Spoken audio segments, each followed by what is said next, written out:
What I love to do is to help kids get excited about jobs that are really tangible, that they can make money at, that are real, not some pipe dream of them thinking they're going to play on Friday and then get to play on Sunday and get paid. This 3D printer was put together by a second grade class, and I don't know what he's breaking there, but he seems to enjoy himself. And so we're, Daniel, you doing all right? All right, I'm gonna want you to help her learn how to ride those cars. All right, so we got a whole bunch of things going on here. We have solar power, actually powering the 3D printer. I've got a generator if I want to. I can run the CNC machine or I can run the laser cutter. And I've also got my own 3D printer. Or the big fan favorite of this trip is everybody wants electric vehicles. Well, these kids can't drive an electric vehicle, they can drive a remote control car. And and we teach them how to drive it and then spot, because it teaches them two skills. The spotters have to learn how to talk, and the drivers have to learn how to listen. And if they don't learn how to listen, they don't go anywhere or go where they need to go. So Daniel's going to show her how to do this. Let her drive it. Let her drive it. Let her figure it out. Her turn, her turn. I got to lay down or something. I'm getting funny. All right, 8 inch.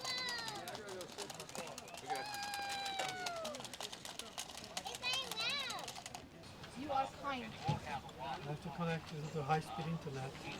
All is actually in my pocket. So how do you print it? Wait, first I have a good. Let's have a look to. This is my pivot from COVID. I couldn't travel. I used to travel around the country and coach maker spaces. So because of COVID, I built a maker space on wheels. And this is a workshop that runs on solar power. That 3D printer is being run by solar cells right now. And we've got the collecting, and then the batteries of 28 lithium-ion batteries are feeding into this, and it's powering that 3D printer. So, and what we love to do is to teach kids about the real jobs, not some fantasy of them ever playing sports and trying to play on Sunday. That ain't gonna happen. But what they can do is get some of these mega boom jobs, the mega sites and the boom jobs that are coming, get them ready for it. By learning how to take care of things, how to fix things, how to build things, how to make things. We gotta get them ready. What are the jobs coming? We got probably 25,000 new jobs have been announced in the last 6 months here in North Carolina. So, got plenty. Just don't have enough talent, don't have enough kids that know how to do things, and the schools have been letting them down while they sell all these ticket gates at all these high school football players that ain't ever gonna play and get paid. We could teach that kid right there how to get a job, and he make $15, $25 an hour right out of school. So that's what I'm trying to do. My name is Jim Pick, and I am here at the Library TEVA Triad Electric Vehicle Association event representing Aptera. And the vehicle is a autocycle that is made, hopefully, in California. Still in its early stages of testing and that sort of thing, although production is hoped to be later this year, and some of the people who have registered for it will be getting their vehicles by the end of 2022 is what is projected. Right now there are 14,000 people who have reserved the vehicle, including me, and we're all hopeful that it will see production and do well. There are 4 battery options, ranging from 250 kilowatt hours to 1,000 kilowatt hours, generating that amount of mileage. That is, the smaller pack, when fully charged, will give you 250 miles of travel. The larger pack will give you 1,000. The neat part, the really unique part, is the use of solar panels on the skin of the vehicle. And in North Carolina, the Aptera engineers project that you could get 40 miles on a charge with no connection to the grid, and obviously it is all battery, so virtually a free ride, we'll call it.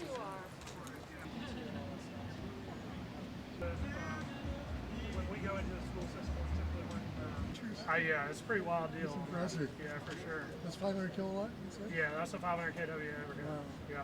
That's an old one too. That one had been sitting in a shop for about 4 years. So. State to high school students and decided to rename the car. Luckily, I thought, radar that the car I get in it after she's driven it, my head is straightened through it, and I have to.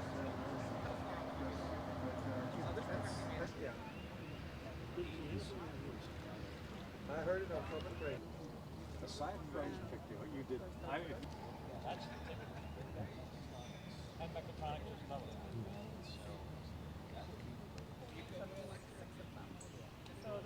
They started delivering the area. Why? So you generally find there's a lot of people that you have to wait on when you charge them? I've never had one. A year ago, so there wasn't as much. They're starting to become more crowded, and of course during holidays. Well, thank you for coming over. We love supporting TEVA. What an awesome group of people, and everything in the Triad is a good thing. We are part of the Triad, we're Pedigo Piedmont Triad.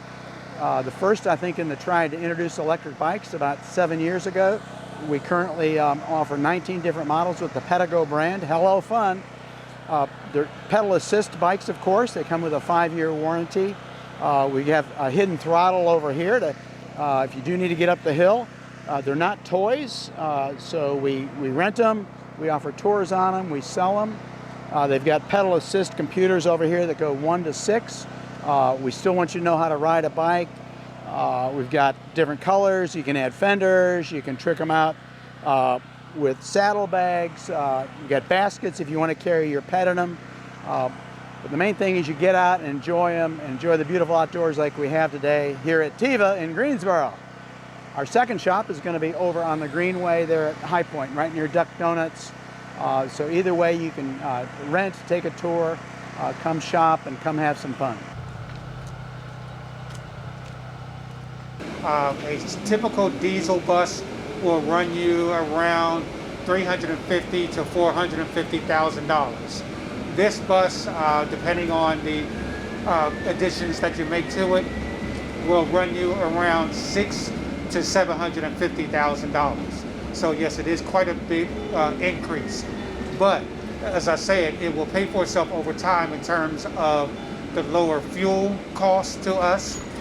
This bus gets the equivalent of about 30 miles to the gallon, and that actually in comparison to 4 to 5 miles to the gallon for a typical diesel bus. So it's a vast improvement. Also, there's less maintenance costs with an electric bus because you have fewer moving parts. So maintenance costs are drastically reduced. So it's benefiting the city. We've had them in place now, the electric buses. We've had them in place since 2019.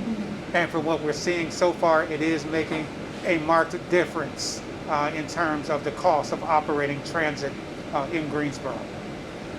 Any questions so far? Yes. You're powering it from, I presume, Duke Power, which is coal. So we're running a coal-powered bus. Is there any plan to get nuclear in our town? Or? Oh, that's a question for Duke. I know some people, when we talk about how we're, running clean energy, we're running electric powered buses, and they'll say, well, but you're getting it from Duke and they're coal powered. Well, that's up to them. I mean, what they're going to do to provide power, whether it's coal or nuclear or whatever. But, we're just doing our part as far as not using diesel or gasoline fossil fuels. It would be great if Duke was able to do more nuclear, wind turbine, other evolving technologies, but that's a whole separate industry and politics that we're not involved in. We're just basically focused on the transit and how we get the transit powered. So, but to answer your question, yes, it does come from Duke Power. We pay Duke Power for our lights in our office. We also pay for it to power our buses. Any other questions? Okay. So we have 16 bus routes that runs throughout the city of Greensboro. The GTA is providing services pretty much along all the main thoroughfares of Greensboro. And so we rotate our buses, the electric buses, the diesel buses, all of them we rotate to provide equal coverage. Now, unlike the diesel buses that can run all day on a full tank, the electric buses we can get about 5 to 6 hours of use before it needs to be recharged. So we have a schedule of rotating those, getting them charged during the day when they come out of service. And let me give you a copy of this. You got one?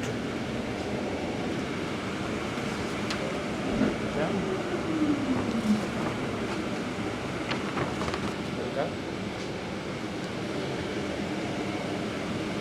So there's three ways that these buses are powered. One is our overnight chargers, which you're going to see when we get to our destination. We have ports on both sides of the rear of the bus where we plug in the bus overnight, it charges, and then the next morning it is good to go. In addition, we have a pair of overhead quick chargers. These are chargers that are canopies that hang up above the bus. If you look at the bottom right-hand corner, you'll see an image of one of those canopies. The way that those work, the bus pulls in underneath the canopy. The computer takes over, locks the bus in place, the canopy comes down, connects with the bus, and it starts charging. And it charges at a much faster rate than the overnight chargers. So we use those primarily to top off the buses throughout the day. When they come off a route, we'll park them underneath the quick charger, top them off, and then let them go back out for remaining service. And then the final way these buses are charged is through a process called regenerative braking. You may be familiar with that. Basically, when this bus comes to a stop, it generates electricity, which goes back into the battery and makes it even more fuel efficient. Now, as far as the overhead charger at the depot, we have one we've been using. We have a second one we just finished building, and we're going to start using that probably within the next couple of weeks. That is powered by Duke Power also, but it also has a solar connection. We have solar cells on top of our depot, and so the energy that comes in through that powers the overhead charger. In fact, it gives us more power than we need, and that excess power is sold by the city of Greensboro back to Duke Energy. So that helps us as well in terms of our costs. Okay. And so we use the buses pretty much on all our routes. This bus is 40 feet long. That's pretty much the longest transit bus that you can have. Anything beyond that, you have to go with the articulated or the bending buses. But this one's 40 feet long, so it is able to navigate most of the streets of Greensboro. There are some routes where the bus is a little bit too long, so we have 35-foot buses for that purpose. In addition to our fixed route service, which is what this bus is made for, we also offer a paratransit service, and that's for persons with disabilities who cannot ride this bus. The paratransit services are on demand. You call, make a reservation, the bus comes pick you up at your home and it takes you to your intended destination. But you have to qualify to use that service, medical condition, note from your doctor, all of that. But once you're approved, then we can offer that service. Now, we don't have any electric buses yet on that service, but we will be looking at that in the future.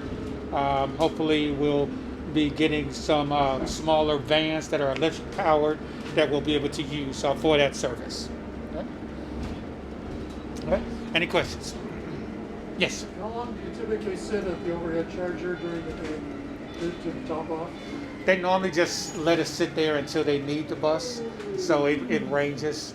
But I believe using the overhead charger, I think you could actually go from empty to full in maybe in about 90 minutes, while our regular overnight chargers takes about 4 or 5 hours. So you don't have a top up built into the bus schedule. It's actually when the bus is out of service and tops up, another bus takes over. Well, it's built into their scheduled rotation as far as when the buses come in from one route, they'll go ahead and park it under the charger, but then they'll already have another bus in place to take over on that route. So it's seamless for the riders. They really don't notice a difference. Yes? What's the winter time frame? Summer and winter. Winter time's always worse for batteries. Well, that's what we've been evaluating. For us, it has not been an issue, but areas, transit systems that have more extreme weather conditions, such as Arizona and Alaska, they have been monitoring it, and even they're saying that they're not seeing that much of a difference. And I think part of the reason may be because the batteries are well insulated. The batteries are located in the floor. And I think that one of the options you can get for buses in those areas is warming panels that keeps the batteries at a certain temperature.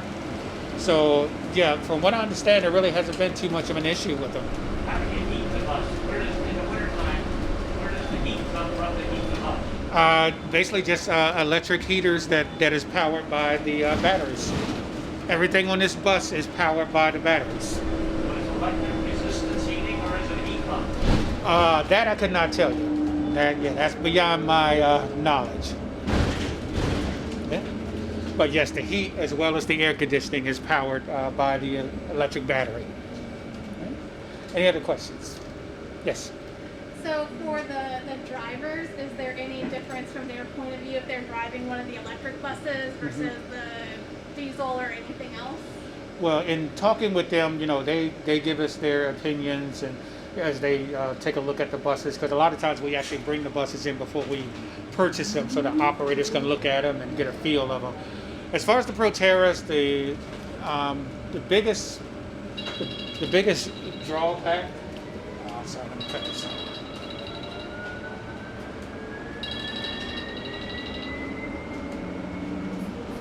The biggest drawback that I've heard from the operators on the electric buses is the acceleration. Now it accelerates well on flat roads, but especially going uphill, it can take a little while for the bus to get up to speed in comparison to a diesel bus. So the acceleration they don't care for. Also, what we've been hearing a lot about is the design of the driver cockpit. Because of course they're sitting there for hours a day, and so they have to be as comfortable as possible. And we've heard with our first set of buses that it's not the most comfortable, so we're actually looking with our next set of buses to improve the cockpit area to make it more comfortable for them when they are driving. But again, as far as the acceleration, it may take a little bit to get up to speed on hills, but as you can see, the bus can get up to speed eventually. And, and so it can get up to about 65, 70 miles per hour.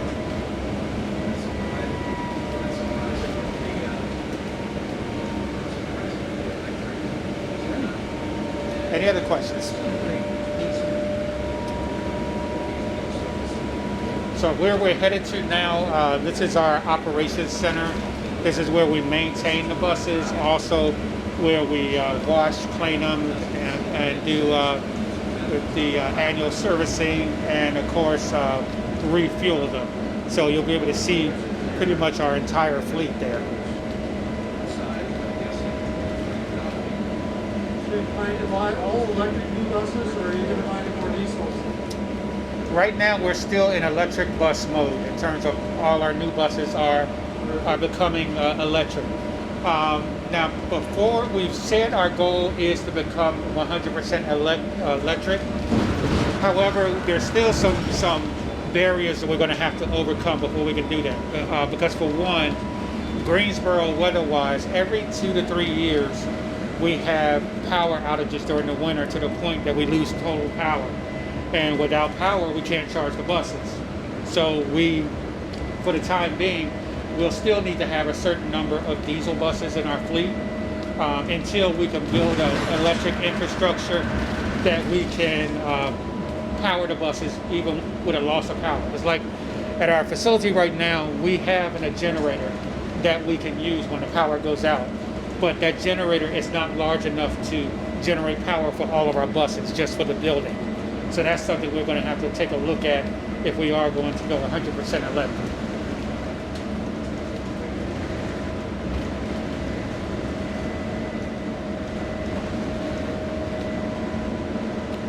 And if you look at the bottom of that sheet, you'll also see the actual battery to see what it looks like. That is, again, is located in the floor, and depending on the model you get, that dictates the size, the battery that you will have, and will give you an extended range.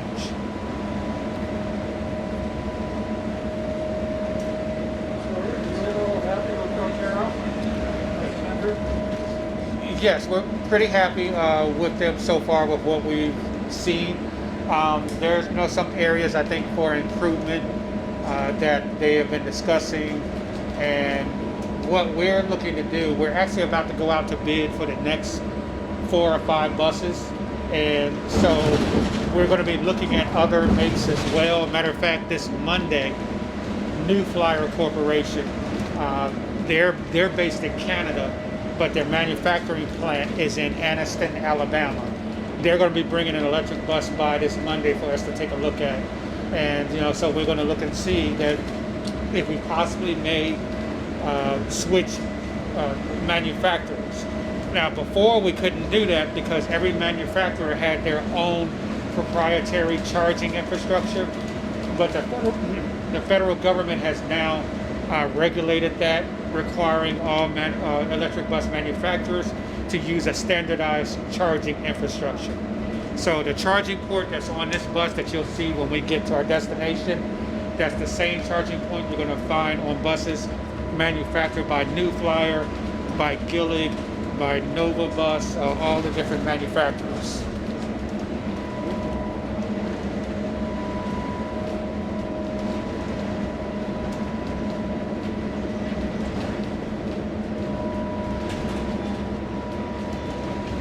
And of course, since we're providing, electric buses for our operations, we do want to make sure that we provide amenities for our riders.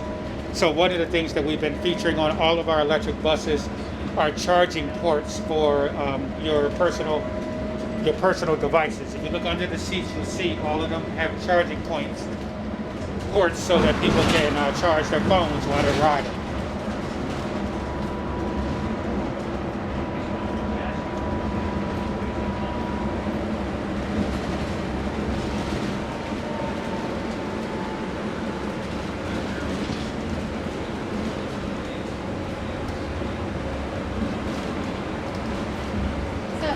Bus been incorporated into the routes yet? No, it has not. We've had this bus about a month now. We had to go through the process of when we first get the bus, we have to do the inspection, and then if there's any issues, they have to take care of that. Then we need to get the tags, which we've done. Now we're waiting on the installation of the fare box up front. Once that is done, then it will go into service.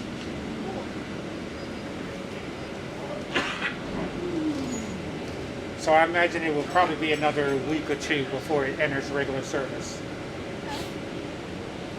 Yeah, you can tell it's very nice and new and clean and Yeah. just great.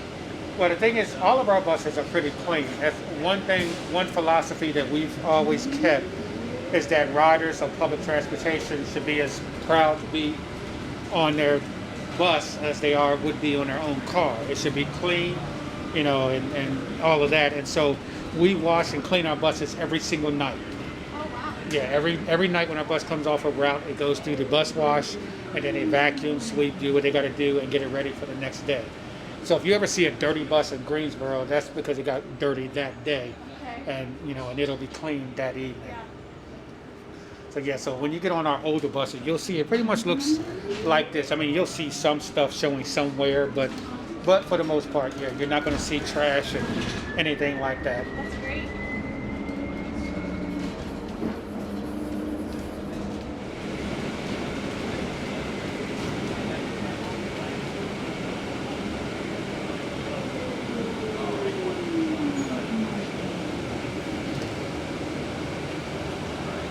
Over here, you'll see on my right, these are some of the buses that we used to use for our paratransit services. They've actually been rotated out of the fleet, so they'll be going to auction. Where are they auctioned? The city holds an auction, and then they put them on govdeals.com.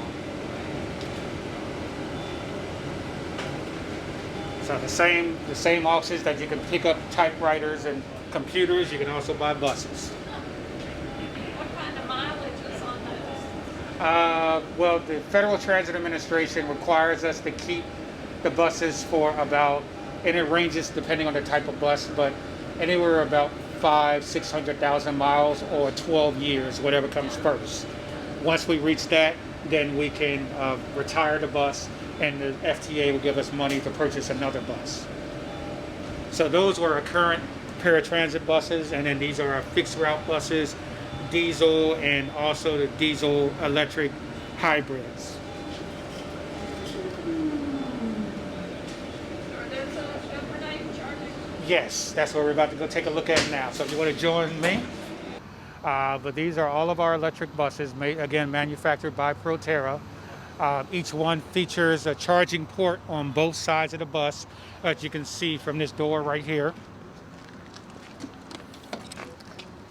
that allows you to plug in to charge each one of the buses. That's a CCS charger?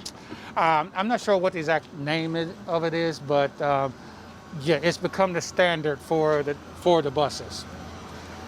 This is the power control system. This is where it's connected directly to Duke Energy. So the power flows into these cabinets, and then it does its magic in terms of processing it and making it ready to be funneled into the bus. There's one of these cabinets for each bus out here, and each cabinet goes to each pedestal. So this is the actual pedestal that we use for charging a bus. And as you can see here,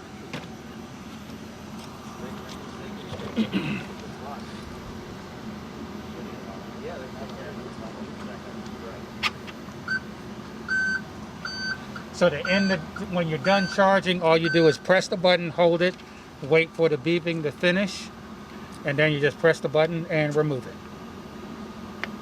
Actually, give it another second. This is the light that signifies if the bus is charging. When it's flashing, that means it's charging. Then when it's solid green, that means that it's completed charging and it's ready to go. So that gives a visual indication to our supervisors and dispatchers. They're located upstairs where those windows are, so they can actually look down over the entire fleet, can see what bus is available, ready to be used, and then can assign that bus to the operator. And I guess to answer your question, here's the answer right here. So yes, this is a CCS Type 1. CCS is a standard now that is going to be adopted by cars as well. Okay. So the same charger can charge a bus and a car.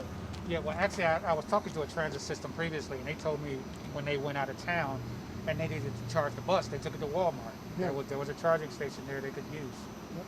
So I may be mistaken, but I thought Proterra had their own unique They did. plug, which is that should be a reason not to buy Proterra. well, at the time, you know, when they went through the process, the RFP process, they looked at all the different avenues of it. They looked at the different offerings, and they decided at the time that Proterra was the best.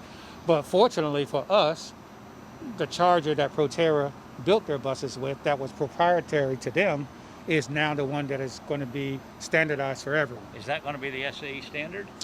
For as far as buses, yes, transit buses. Uh-huh. So yes, they just, I guess as far as their software systems or whatever, I guess there might be a little bit different. But in terms of the physical hardware, that is the standard going forward. Yeah, the terminal says V to G, bidirectional. Did the buses support bidirectional, do you know? I would assume so if it's up there, but that's a little bit beyond. If the city loses power, that bus could power the city for about a nanosecond. Yeah, exactly. Yeah. It might power the building. Yeah, it might for a minute. Yeah. The catenary or whatever you said the top charger is? Yes. Is that a Proterra standard or is that Yes, some it other? is. That's also Proterra standard? That is a Proterra And standard. you say that this is going to be an SAE standard now. Proterra won the contest, so to speak. They are Yes. the standard of the world now. yeah, I guess you could say that they made the bet and the bet paid off. So That's impressive. I did not know that. yeah. Very good.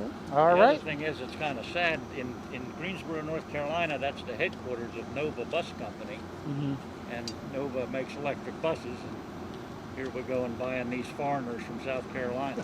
Well, I mean, we give everyone an equal chance to bid, and they tell us what they I are know able to Mack- provide. It's Mack Trucks headquarters too, but Greensboro doesn't buy Mack Trucks, so Yeah, it's you pretty know, sad. it's just a matter of what's going to be. You know, if we want to buy local, or do we want to buy what's going to work best for us. Yeah. And there are times we place a lot of emphasis on buying local, but with such an investment like this, we just wanted to make sure it was absolutely what was going to work for us.